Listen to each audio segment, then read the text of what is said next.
Hello everyone, this video is about tips on teaching reading and writing. First, it's reading. We have 6 tips. 1. Help students think in English. 2. Help students read faster. 3. Teach them the most frequent English words. 4. Help them engage in reading. 5. Make them do something by reading. 6. Some other tips like book set and Libby. Let's go over one by one. First, help students think in English.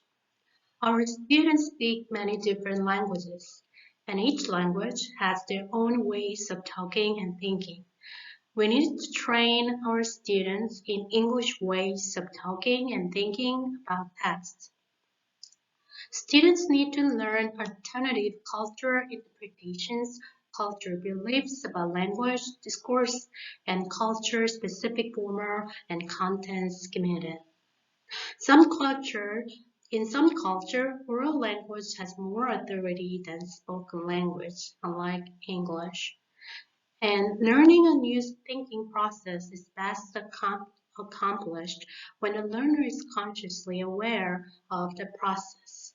Therefore, always try to make your thinking process explicit to your students. There's nothing natural in language. Second, help students read faster. Ask and help students read faster because fast reading promotes reading comprehension. Help them read in thoughts units instead of one word at a time. This also leads to improved comprehension. Most of my students read one word at a time, and it takes time to figure out those units. But you need to help your students to break their bad habits. Let's take an example. So this is the way how most students read one word at a time. It takes a lot of time. However, if you read this sentence in about units, you will read like once upon a time there was an old mother pig who had 3 little pigs. Or you would read once upon a time there was an old mother pig who had 3 little pigs. Here's more examples for fluency training. First, have your students practice with timed reading passages followed by comprehension questions. Second, provide lessons in reading skills such as scanning and skimming that help students learn how to move their eyes quickly and purposefully over text. Some students believe that they have to read everything in the text. However, you need to teach them sometimes for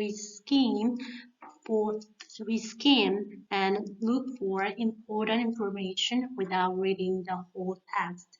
And sometimes we scan for answer right there questions. Third, provide opportunities for large quantities of extensive reading. It's really reading for pleasure. Third tip, teach them the most frequent English words. In English, 2,000 high-frequency words constitute 80% of all texts. So you can get those lists by Googling sight words. This is the example of my Googling. So how should we teach those words? 25% of instruction should be devoted in direct teaching. Direct teaching is an explicit explanation of why this is useful in improving the reading comprehension. And the rest of the instruction, 75%,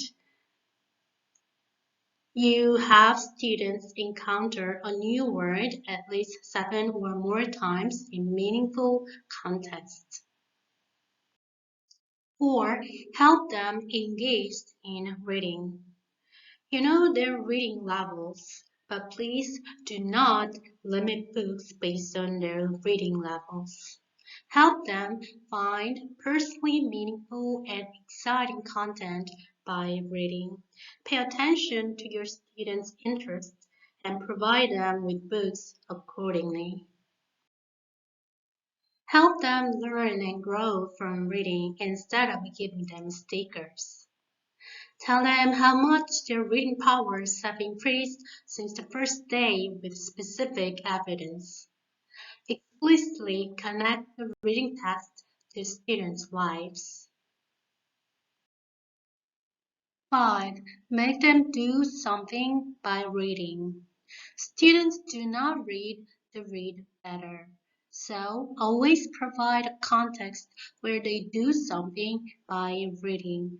Give students some tasks such as summarize your book to your family or friends and report their responses to the class. Persuade your classmates that your book is the best and collect their signatures. Most importantly, help them make friends through reading and deepen their friendship through books. Last tip for reading. Use book sets. Book sets are books that are collected with diverse levels by similar themes. And Libby, you need a library card to use this app. Help them download a smartphone Libby application. Students can read and listen to books of their choice at any time for free. This is one of my favorite apps in my smartphone. Now we move on to writing. Writing tips have two parts. First part is from my own teaching experience, and the second part is from Dr. Rapin's tips. First, how to help emerging writers. Second, stir their inner thoughts and emotions. Third, start writing by talking. First, how to help emergent writers. Use wordless picture books. Let their imagination go wild and have them write their own story in their home language first. Then help them use Google Translate and assist them how to polish their translate English to sound more English. And use MATLABs, making writing fun. Second, stir their inner thoughts and emotions. Before before you ask your students to write, let students draw what they want to write. And show them some paintings or let them hear some music. And ask them, what does it make you think of? What does it remind you of? Third, start writing by talking. Talking can improve our writing process. So let them talk before they start writing. These 7 writing tips are from Dr. Randy Ripon, Effective Grammar Instruction for Writing. First, identify the grammar resources students need. Second, teach awareness of the nature of texts. 3. Use Copper to explore texts. 4. Use a variety of teaching approaches. 5. Opportunities for practice. 6. Use student errors to inform instruction in and out of the classroom. 7. Integrate grammar with the 4 skills. First, identify the grammar resources students need. Carefully observe what your students are doing and identify what is needed.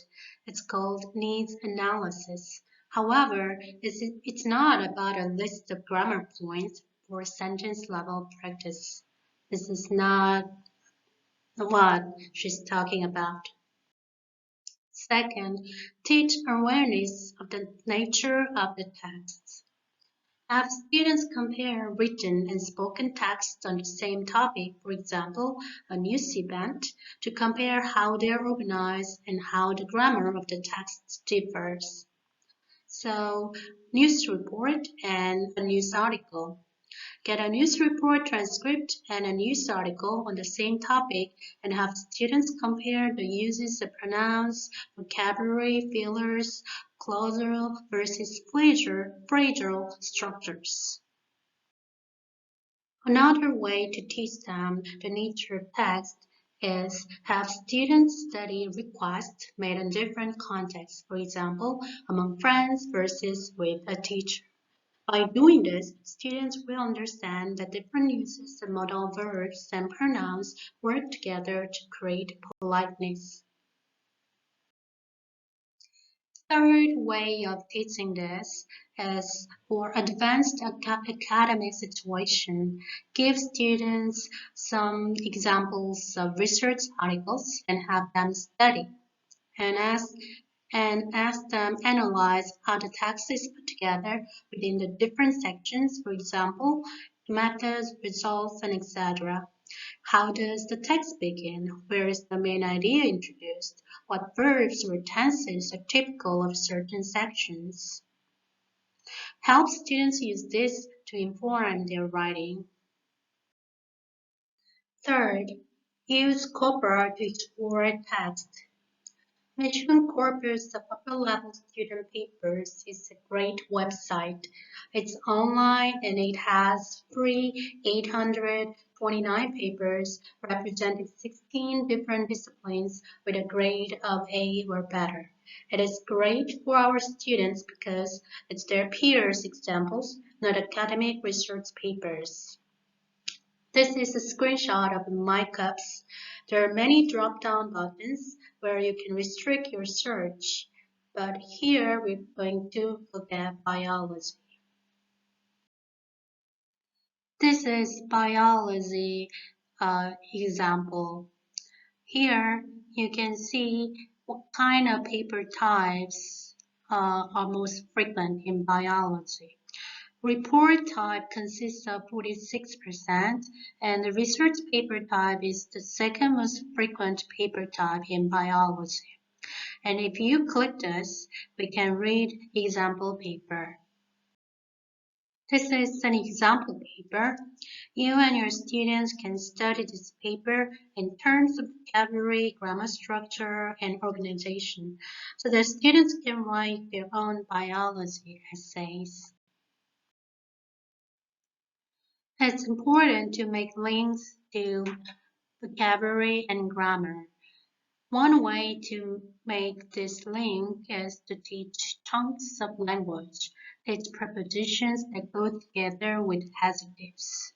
So, aware of or full of or different from, separate from. So instead of teaching separately aware and full, teach them together with a preposition that go together frequently. Here's another useful corpus website. The site allows users to enter words or text and look at vocabulary and words that go together. This is a screenshot, and click word here and put the words you want to search and click the see detailed info for word. This is the result screen, and here word part you can see the damage is most frequently used in blog and website. And here collocates is what kind of noun, verb, and adjective adverbs go together with damage. So cause damage, suffer damage, repair damage, serious damage, permanent damage.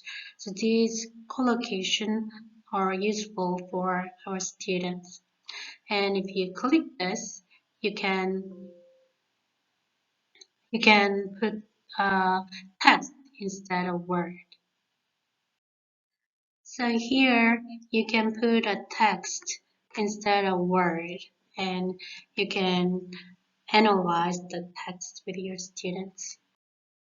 Number 4, use a variety of teaching approaches. Why should we need to use a variety of teaching approaches? Because learners have different learning styles, so we need to diversify our instruction styles. There's explicit instruction where students like clear teacher explanation. And there's implicit expression. This is for students who like ambiguity and do not feel the need for detailed explanations.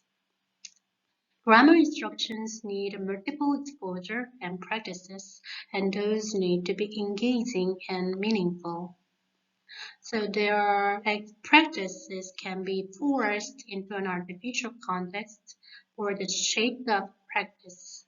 However, there's another practice which language practice within its context of use. Sometimes this practice for the sake of practice is useful, but we need to pay more attention on language practice within its context of use.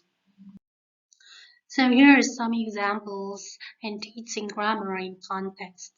So, for example, if you teach plural noun rules, cut the chart into sections of rules and examples and give each student a piece of the chart and then have students find their chart partner.